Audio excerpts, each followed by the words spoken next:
కులగణన ఆధారంగానే పంచాయతీ ఎన్నికల్లో సీట్లు కేటాయిస్తామని స్పష్టం చేసిన సీఎం రేవంత్ రెడ్డి.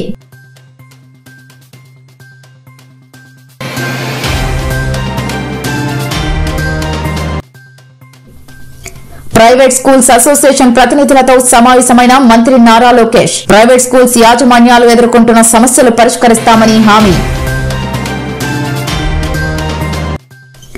మీరు ఇంకెప్పుడు సిద్ధమవుతారు? సభ వాయిదా వేయడంపై హరీష్ రావు ఆగ్రహం.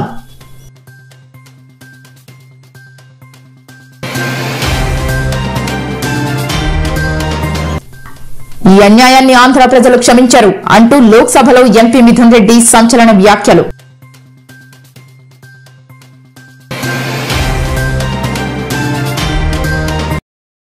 వరంగల్ జిల్లా రాయపర్తి మండల కేంద్రంలో కేంద్ర ప్రభుత్వం పార్లమెంట్ బడ్జెట్ సమావేశంలో తెలంగాణకు మొండి వైఖరి చూపెట్టిన సందర్భంగా కేంద్ర ప్రభుత్వానికి వ్యతిరేకంగా వరంగల్ ఖమ్మం జాతీయ రహదారిపై కాంగ్రెస్ పార్టీ శ్రేణులు ధర్నా నిర్వహించారు. కేంద్ర ప్రభుత్వం ఆర్థిక శాఖ మంత్రివర్గంగా ఉన్న తెలుగింటి ఆడబిడ్డ అయిన నిర్మల సీతారామన్ తెలుగు ప్రజలకు ఎటువంటి ప్రయోజనాలు కల్పించకుండా తెలంగాణ ప్రజలకు తీవ్ర అన్యాయం చేసిందని మండల పార్టీ అధ్యక్షులు ఇదులకంటి రవీంద్ర తెలిపారు. ఈ కార్యక్రమంలో పాలకుర్తి దేవాలయ chairman Krishnamacharyulu, Govardhan Reddy, Bhikshapathi, Mahender Reddy, ST cell Srinivas, Afroz, SK Rafi తదితరులు పాల్గొన్నారు.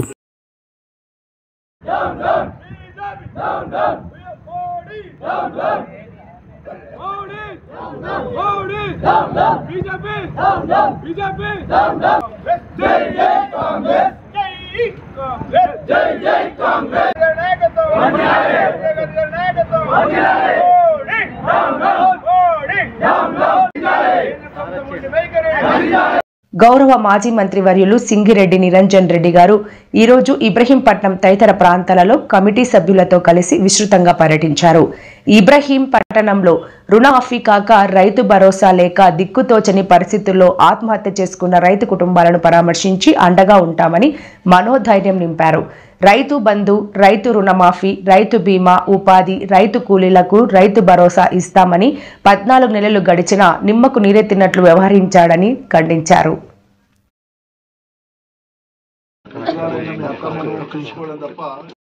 ఏదైనా బాధనే, రైతు మరణం ఇంకా బాధ. 10 మందికి అన్నం పెట్టేటువంటి రైతు తాను చాలించే నిర్ణయం తీసుకోవడం అంటే చాలా కఠినమైన నిర్ణయం. ఇందాక తమ్ముడు చెప్పినట్లు ముక్కుపచ్చల అలాంటి పిల్ల, 6 ఏళ్ల పిల్ల తల్లి కళ్ళను తుడుస్తాము, తల్లి యొక్క కళ్ళల్లో కారేటువంటి కన్నీటి దారాలను తుడుస్తాము. ఇక తెలంగాణలో రైతాంగం పెట్టుకుంటే కేసీఆర్కు మించి గొప్పగా ఏదో చేస్తాడని నమ్మితే ఇలా పసిపిల్లలు తల్లుల కన్నీటిని తుడిచేటువంటి ఒక దుస్థితి కల్పించింది రేవంత్ సర్కార్. చాలా చాలా చాలా బాధాకరం. ఈ పరిస్థితులు మనం చూస్తాం అనుకోలేదు తెలంగాణలో కూడా. ఎందుకంటే మెట్టుమెట్టుగా ఒక 9.5 ఏళ్ల కాలంలో తెలంగాణ వ్యవసాయ రంగాన్ని, తెలంగాణలో ఉండే రైతుల్ని ఆత్మవిశ్వాసం వైపు నడిపి, ధైర్యం వైపు నడిపి, సేద్యాలు వ్యవసాయాలు వదిలిపెట్టి వలసమైన వాళ్ళు కూడా తిరిగి వచ్చి ఆ పొలాలను నమ్ముకొని పనిచేయడంతో పాటు పట్లోళ్ళు వేసుకొని నౌకర్లు చేసేవాళ్ళు సైతం మరణం ఏదైనా బాధనే, రైతు మరణం. ఢిల్లీ చేరుకున్న విద్యా ఐటీ శాఖల మంత్రి నారా లోకేష్ కు ఢిల్లీ విమానాశ్రయంలో స్వాగతం పలికిన ఎంపీలు కేశినేని చిన్ని, గంటి హరీష్, మధుర్, సానా సతీష్, పుట్టా మహేష్ కుమార్.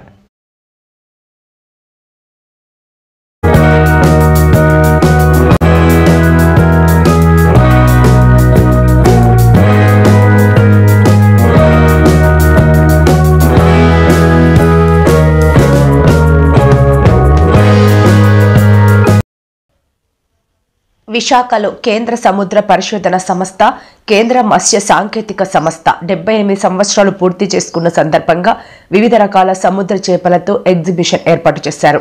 ఈ పరిశోధన సంస్థ చేసే అన్ని పనుల గురించి విద్యార్థులకు విజ్ఞానం కలిగించే విధంగా ఈ ఎగ్జిబిషన్ ఏర్పాటు చేశారు.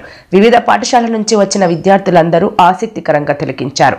సంవత్సరానికి ఒకసారి తమ పరిశోధన సంస్థ చేసే కార్యక్రమాలపై ఈ ఎగ్జిబిషన్ ఏర్పాటు చేయడం జరుగుతుందని సైంటిస్ట్ జయశ్రీ తెలిపారు.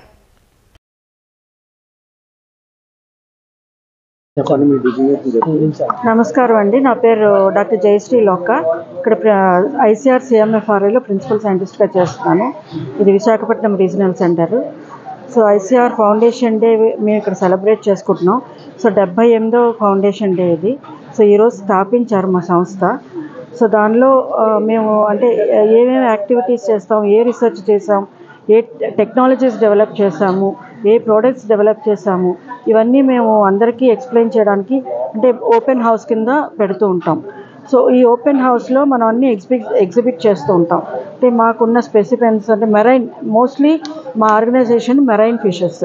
So marine fishes, shell fish మీద మేము కండక్ట్ చేస్తూ ఉంటాం. సో ఇవన్నీ రీసెర్చ్ చేసి దాన్ని ఎక్స్టెన్షన్కి ఫార్మర్స్కి, ఫిషర్మెన్కి ఉపయోగపడేలా చేస్తూ ఉంటాం. సో ఫిషెస్ అంటే డిఫరెంట్ డివిజన్స్ ఉన్నాయి మాకు. సో ఒక్కొక్క డివిజన్లో ఒక్కొక్కరు టేకప్ చేస్తూ ఉంటారు. సో ఆ టేకప్ చేసిన వర్క్స్ అన్నీ కూడా సో పబ్లిక్ ఎలా ఉపయోగపడతాయి అన్నది మేము ఎక్స్ప్లెయిన్ చేస్తాం అనమాట ఈరోజు ఫౌండేషన్ డే సందర్భంగా. సో బయట నుంచి వచ్చే పబ్లిక్ అందరికీ, స్కూల్స్కి, స్టూడెంట్స్కి అండ్ ఎవరైనా సరే ఇళ్ళ నుంచి కూడా రావచ్చు. సో వాళ్ళందరికీ మా యాక్టివిటీస్ ఏంటి, అది ప్రజలకు ఎంతవరకు ఉపయోగపడుతుంది, మేము డెవలప్ చేసే టెక్నాలజీస్, ఫిష్ ప్రొడక్షన్ ఎంత ఇంక్రీజ్ అవుతోంది, సో ఇవన్నీ కూడా మేము ఎక్స్ప్లెయిన్ చేయడానికి చేస్తూ ఉంటాం. మెయిన్గా ఇక్కడ విశాఖపట్నం రీజనల్ సెంటర్లో అయితే మ్యారికల్చర్ యాక్టివిటీస్ ఎక్కువగా క్యారీ అవుట్ చేస్తున్నాం. సో కల్చర్ మీన్స్ అంటే అది మనం పెంచడం అనమాట. సో ష్రింప్ కల్చర్ ఇప్పుడు ఎక్కువగా ఉంది కాబట్టి మన దేశంలో అదే మ్యాక్సిమం ప్రొడక్షన్. సో దానిలో డిసీజెస్ అవన్నీ కూడా వచ్చేస్తున్నాయి. అండ్ ఆల్టర్నేట్ స్పీషీస్ ఎప్పుడో ఒకటి మనం ఒకటి ఉంచుకోవాలి కాబట్టి ఫిషెస్ కూడా మనం డెవలప్ చేస్తున్నాం, అది కూడా మెరైన్లో. సో మెరైన్ ఫిషెస్ ఇప్పటి వరకు మనకి ఒక 10 ఫిషెస్ వరకు ఐడెంటిఫై చేసి వాటికి బ్రీడింగ్ చేసి, బ్రీడింగ్ అంటే క్లోజ్డ్ కండిషన్స్లో, సో క్లోజ్డ్ కండిషన్స్లో బ్రీడింగ్ చేసి, సో వాటి నుంచి పిల్లల్ని రైజ్ చేసి ఆ పిల్లల్ని పెంచి ఒక కేజ్ అంటే క్లోజ్డ్ ఎంక్లోజర్ అనమాట, నెట్స్తో క్లోజ్ చేసి HDPE డయా అంటే 6 మీటర్ డయా, 3 మీటర్ డయా, 10 మీటర్ డయా, డిఫరెంట్ డయామీటర్స్ ఉన్న కేజ్ కల్చర్ని డెవలప్ చేసి సో అందులో పెంచుతాం అనమాట. సో అందులో పెంచి అది 1 కేజీ అంటే లైక్ స్టాకబుల్ సైజ్ ఎంత ఉంటుంది అన్నది ఇవన్నీ కూడా మేము రీసెర్చ్ చేస్తాం. ఎంత స్టాకింగ్ చేయొచ్చు, స్టాకింగ్ అంటే అందులో ఎంత వేయచ్చు, అది వేయడానికి ఆ ఫిష్ సైజ్ బట్టి దాని నెట్ సైజ్ ఉంటుంది, అలాగే అది ఎంత తినగలదు దాని మౌత్ సైజ్ బట్టి దాని ఫీడ్ సైజు. సో ఇవన్నీ మేము రీసెర్చ్లో చేసి వాటిని స్టాండర్డైజ్ చేసి ఆ స్టాండర్డ్ ప్రోటోకాల్స్ని మేము పబ్లిక్కి రిలీజ్ చేస్తూ ఉంటాం అనమాట. సో ఫార్మర్స్కి, ఫిషర్మెన్కి అవంతా ఎంత ప్రొడక్షన్ వస్తుంది ఇవన్నీ ఎక్స్ప్లెయిన్ చేస్తాం. సో అందరికీ నమస్కారం. Good afternoon. I am Dr. Joe K. Kirakodan, Principal Scientist and Head of the Regional Center, ICAR, Central Marine Fisheries Research Institute. The center is based in Visakhapatnam. All over India, our institute is celebrating 78th year of foundation. And today we are having a grand celebration inviting all schools nearby, the colleges and the academics, and they are having an open house, going through all our laboratories, our hatcheries. Children are having fun coloring the handouts being made with us. They are having a display and they are visiting our marine museum. So we have been serving the nation last seven decades and more, and serving the marine fisheries towards sustainability, and we work on the coastal population of fisheries, marine fishermen.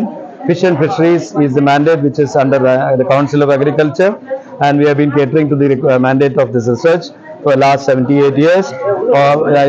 Using this opportunity, I thank all my seniors, the retired officials who have brought us this glory, and we wish to continue this, serving the nation for coming years in all prosperity. So, Jai Jawan, Jai Kisan, Jai Hind. Thank you. This is one day celebration. How many children is coming? We are gathering about 1,500 children. Okay. Yeah, per day. How many fishes? 12 schools. Okay. We breed 4 species of commercial important marine fishes: the John Snapper, Indian Pompano, Orange Grouper, and the Golden Trevally. We have about 300 species of marine fishes which are being captured for fisheries, trade and export, and domestic consumption. Out of this, almost 13 species have been developed in different centers of ICAR CMFRI. We work here on 4 species. These are bred and being farmed in demonstration ponds and farmers' places across the country.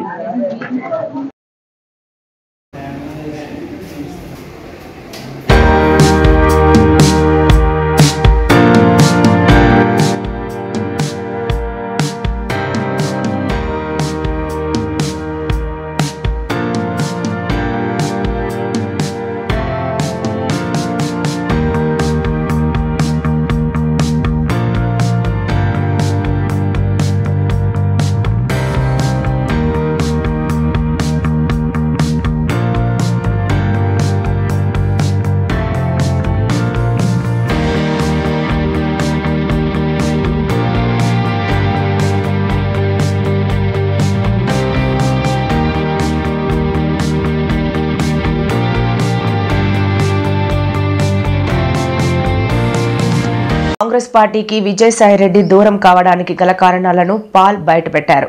Sharmila Jaganmohan Reddy పెద్ద రాజకీయ వ్యూహంలో భాగం కావచ్చు అని చెప్పారు.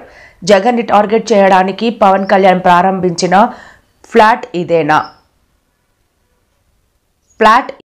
లేక వ్యక్తిగత రాజకీయ ఆశయాలు చీలికకు దారితీస్తున్నాయా అని వ్యాఖ్యానించారు. కొంతమంది రాజకీయ నాయకులు అమ్ముడుపోతున్నారంటూ సంచలన వ్యాఖ్యలు చేశారు.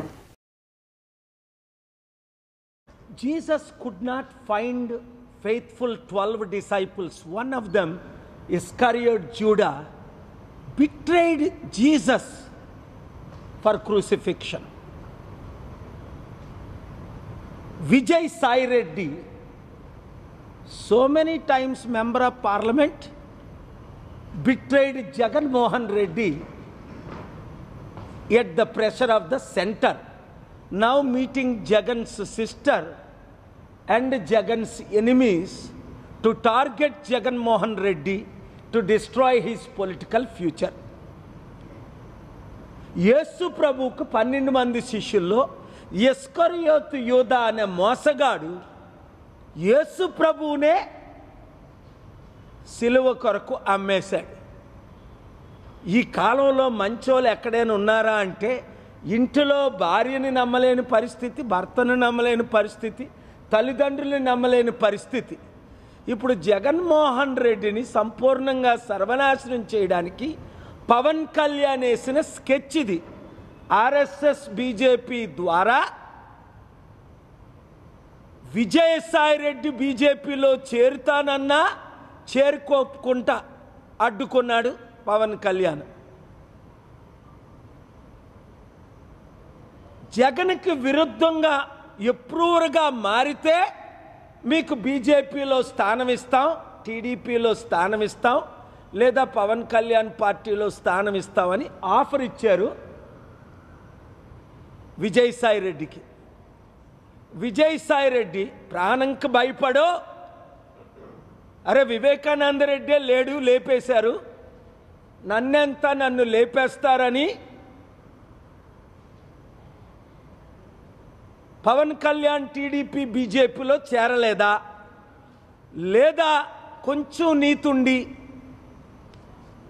ఎందుకులే నేను జగన్కి ఇప్పుడు వ్యతిరేకంగా టైం వచ్చినప్పుడు చూద్దాం అని వెయిటింగ్లో ఉన్నాడా? చాలామంది వెయిటింగ్లో ఉన్నట్టు. ఇది మాత్రం షాకింగ్ న్యూస్ మన తెలుగు రాష్ట్రాల్లో, మన దేశంలో. అంటే బీజేపీ నాయకత్వంలో చంద్రబాబు నాయుడు లాంటి వారైనా సరెండర్ అవ్వక తప్పలేదు.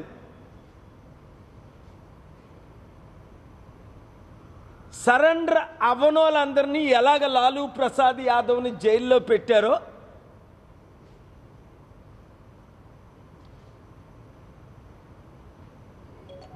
మనకు తెలిసిందే. మమతా బెనర్జీ ఎంతమంది ఎమ్మెల్యేలు ఎంపీని జైల్లో పెట్టారో మనకు తెలిసిందే. ఈరోజు జగన్మోహన్ రెడ్డికి బీజేపీ వైసీపీ ఎంపీ అయిన ఆర్ కృష్ణయ్య రాజీనామా చేయించక ముందే నేను చెప్పాను, ఆర్ కృష్ణయ్యని బీజేపీ తొత్తుగా వాడుకుంటారు అని. జగన్మోహన్ రెడ్డి రూపాయి తీసుకోకుండా ఆర్ కృష్ణయ్యకి 500 కోట్లు విలువైన ఎంపీ రాజ్యసభ సీట్ ఇస్తే అప్పుడు జగన్ను ప్రశంసించాడు. ఇప్పుడు బీజేపీ దగ్గర 1500 కోట్లు డీల్కి ఇప్పుడు తెలంగాణ ఆంధ్రప్రదేశ్ రాష్ట్రంలో ప్యాకేజ్ స్టార్లైన శర్మిల పవన్ కళ్యాణ్ లాగే చిన్నోడు ఒకడు కొత్తోడు వచ్చాడు, ఆడి పేరు తీర్మాన్ మల్లన్న. వాడి మీద అనేక రౌడీ షీటర్ కేసులు ఉన్నాయి. నేను బీసీని అని ఆర్ కృష్ణయ్యతో బీసీలందరినీ 80 కోట్లు ఖర్చు పెట్టి నిన్న మీటింగ్ పెట్టి మన బడుగు బలహీన వర్గాల్ని మోసం చేస్తున్నాడు. ఆర్ కృష్ణయ్య ఏమన్నా మేము బిచ్చగాలమా అన్నాడు. చంద్రబాబుతో భిక్షం అడిగాడు, కేసీఆర్ని భిక్షం అడిగాడు, వైసీపీని భిక్షం అడిగాడు, ఇప్పుడు బీజేపీని భిక్షం అడిగి బీసీలని తాకట్టు పెట్టేశాడు. వాడి శిష్యుడే తీర్మాన్ మల్లన్న. దానికి రుజువే నిన్న తెలంగాణలో మీటింగు. బీసీలారా మనం అమ్ముడు పోవాలా? 60% ఉన్నోళ్ళవి నేనున్నాను కదా. ఎవ్వరికీ అమ్ముడుపోని చిరంజీవిలాగా అమ్ముడుపోలేదు కాంగ్రెస్కి, పవన్ కళ్యాణ్ లాగా తెలుగుదేశం బీజేపీకి అమ్ముడుపోలేదు. ఎంత పెద్ద పదవులు ఇస్తానన్నా సరెండర్ అవ్వలేదు. విజయసాయి రెడ్డి అమ్ముడుపోయాడు. పాపం జగన్మోహన్ రెడ్డిని జైల్లో పెట్టించి చంద్రబాబు నాయుడిని వీక్ చేసి పవన్ కళ్యాణ్ని సీఎం చేయడానికి అక్కడ తెలంగాణలో ఏక్నాథ్ సిండేలాగా కాంగ్రెస్ను 4 ముక్కలు చేసేశారు. రేవంత్ రెడ్డి ముక్క, జగ్గారెడ్డి ముక్క, పొంగులేటి శ్రీనివాసరెడ్డి ముక్క, బట్టి విక్రమార్క ముక్క, ఈ 4 15 ఎమ్మెల్యేలని ముక్కలు చేసి తెలంగాణలో బీజేపీ గవర్నమెంట్ ఫార్మ్ చేయడానికి ఇప్పుడు కేసీఆర్ కూడా బీజేపీతో చేతులు కలిపాడు. ఇంకా అందరూ ఇలాగ అమ్ముడుపోతే అందుకనే కేసీఆర్ గారికి చెప్పాను, అవసరమైతే నా మద్దతు ఉంటుంది, మీరు బీజేపీలో కలవకండి, కవితని జైల్లో ఉన్నయండి, ఇంకా 10 మందిని జైల్లో పెట్టియండి, కేటీఆర్ని జైల్లో పెట్టియండి. నీతి నిజాయితీ ఉన్నవారు అమ్ముడుపోరు. విజయసాయిరెడ్డి అమ్ముడుపోయాడు, తలకు నొప్పై కూర్చున్నాడు. జగన్ తమ్ముడు, దేవుడు నీతో ఉండగా, నేను నీతో ఉండగా నీ తల మీద వెంట్రుక మొక్క తీసినోడు లేడు. దేవుడిచ్చిన నేనిచ్చిన సలహాల ప్రకారం వెళ్తే జై అంబు నిశ్చయ అంబు, రాష్ట్ర ఇబ్బందులు తీస్తాం. ఇక్కడున్న బీజేపీ తొత్తులు అందరినీ చిత్తుగా రాబోయే గ్రామ పంచాయతీ ఎలక్షన్లో 2 తెలుగు రాష్ట్రాల్లో ఓడిస్తాం. దేశ చరిత్రలోనే తెలంగాణ రాష్ట్రంలో చేసిన కులగణనే అధికారిక సర్వే అని, దేశానికే ఇది రోల్ మోడల్ అన్నారు సీఎం రేవంత్ రెడ్డి. రాబోయే పంచాయతీ ఎన్నికల్లో కులగణన ఆధారంగా సీట్లు ఇస్తామని, అధికారికంగా కులగణన అమలు చేసే బాధ్యత బీసీ కమిషన్దే అని స్పష్టం చేశారు సీఎం రేవంత్ రెడ్డి. అసెంబ్లీలో మీడియాతో చిట్చాట్ సందర్భంగా ఈ వ్యాఖ్యలు చేశారాయన. దేశంలోనే మొదటిసారి కులగణన చేసి చరిత్ర సృష్టించామని, పకడ్బందీగా సర్వే నిర్వహించి వివరాలు సేకరించామని సీఎం రేవంత్ రెడ్డి తెలిపారు. 2025 ఫిబ్రవరి 4వ తేదీన సీఎం రేవంత్ రెడ్డి విలేకరులతో చిట్ చాట్ నిర్వహించారు. ఈ సందర్భంగా ఆయన మాట్లాడుతూ, తెలంగాణలో విజయవంతంగా కులగణన కంప్లీట్ చేయడంతో ఇక దేశవ్యాప్తంగా కులగణన చేపట్టాలని ప్రధాని మోదీ పైన ఒత్తిడి పెరుగుతోందన్నారు. అన్ని రాష్ట్రాల్లో కులగణన చేయాలని డిమాండ్ మరింత ఎక్కువవుతోందని అన్నారు. కాంగ్రెస్ ప్రజాపాలనలో బీసీ, ఎస్సీ, మైనార్టీలకు న్యాయం జరగనుందని తెలిపారు. ఎస్సీ వర్గీకరణపై సుప్రీంకోర్టు తీర్పు ప్రకారం ముందుకు వెళ్తామని స్పష్టం చేశారు. దేశవ్యాప్తంగా కులగణన, ఎస్సీ వర్గీకరణకు తెలంగాణ నుంచి రోడ్ మ్యాప్ ఇస్తున్నామని, భవిష్యత్తులో తెలంగాణ డాక్యుమెంట్స్ ను రిఫరెన్స్ గా తీసుకోవాలని పేర్కొన్నారు.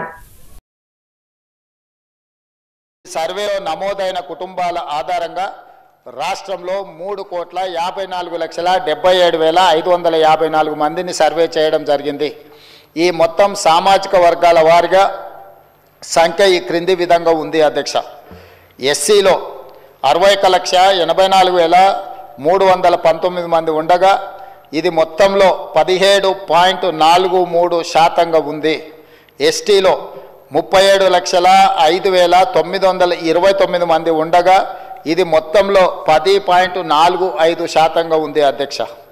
బీసీ ముస్లిం మైనారిటీ మినహా 1,64,09,179 ఉండగా ఇది మొత్తంలో 46.25% ఉంది అధ్యక్ష. ముస్లిం మైనారిటీలో బీసీలు 35,76,588 ఉండగా ఇది మొత్తంలో 10.08% ఉంది అధ్యక్ష. ముస్లిం మైనారిటీలో ఉన్న బీసీలను కలుపుకుంటే మన రాష్ట్రంలో మొత్తం బీసీలు 56.33% ఉంది అధ్యక్ష.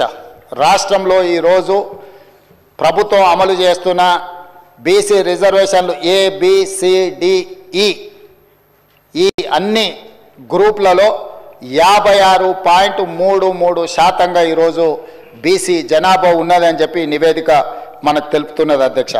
ముస్లిం మైనారిటీలో ఓసీలు 8,80,424 ఉండగా ఇది మొత్తంలో 2.48% ఉంది. ముస్లిం మైనారిటీలో మొత్తం 44,57,012 మంది ఉండగా ఈ మొత్తంలో 12.56% మైనారిటీ జనాభా ఉంది అధ్యక్ష.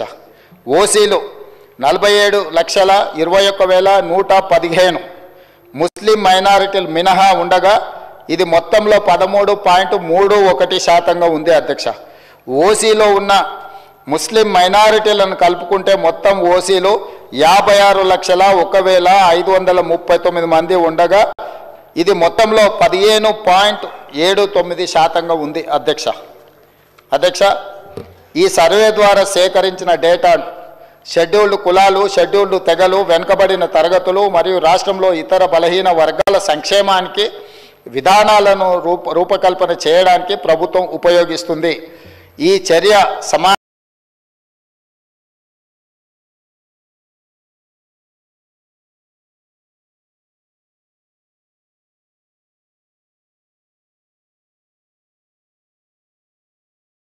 కాంగ్రెస్ పార్టీ ప్రతిపక్షంలో ఉన్నప్పుడు సిద్ధంగా లేదని, ఇప్పుడు అధికారంలోకి వచ్చినా ఇంకా సిద్ధం కాలేకపోతోందని BRS senior MLA Harish Rao విమర్శించారు.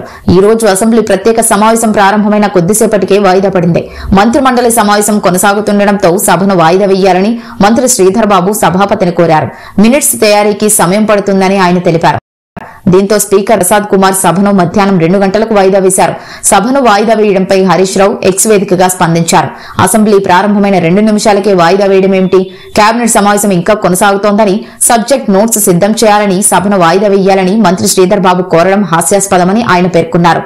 నాడు ప్రతిపక్షంలో ఉన్నా ప్రిపేర్ కాలేదు, నేడు పాలకపక్షంలో ఉన్నా ప్రిపేర్ కాలేదు, ఇంకెప్పుడు ప్రిపేర్ అవుతారు అని కాంగ్రెస్ పార్టీని ఉద్దేశించి ఆయన ప్రశ్నించారు.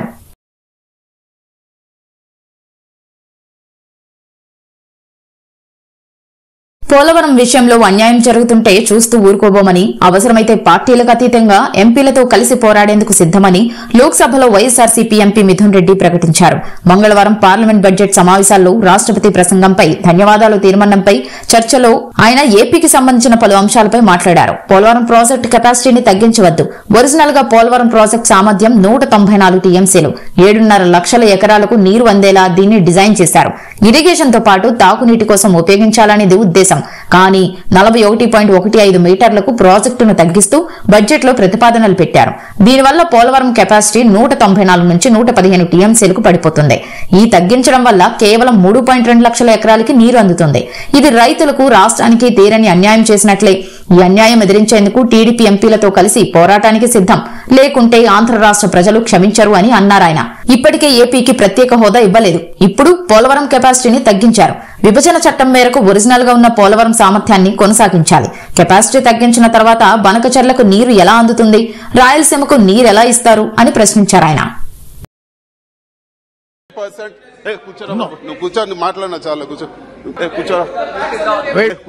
You please don't go to the. It was designed at 194 TMC and it was designed to cater to 7.2 lakh acres of for irrigation and also drinking water needs.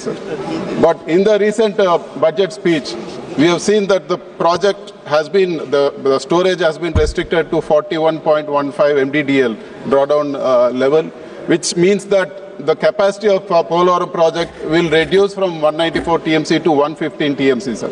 This is a big setback for our farmers, big setback for our state, and we demand that the Polavaram project should be constructed as promised by the central government, as given in the AP Reorganization Act. It should not be reduced in capacity, sir. It's a big hit. The capacity, if it is reduced to 115 TMC, it's going to cater to only 3.2 lakh acres of irrigation against 7.2 lakh acres which has been promised, sir. This is a big setback, and I really urge even the Teludesam MPs, we are ready to work together on this, sir. The people of Andhra Pradesh will not forgive us if this is going to be implemented in the state. And we also want to know, sir, that recently the NDA government in Andhra Pradesh, the Teludesam party, has announced that water will be diverted from Polavaram project for Banakacherla project and give water to Rayalaseema areas. How is it possible when the capacity of the project is being reduced, sir?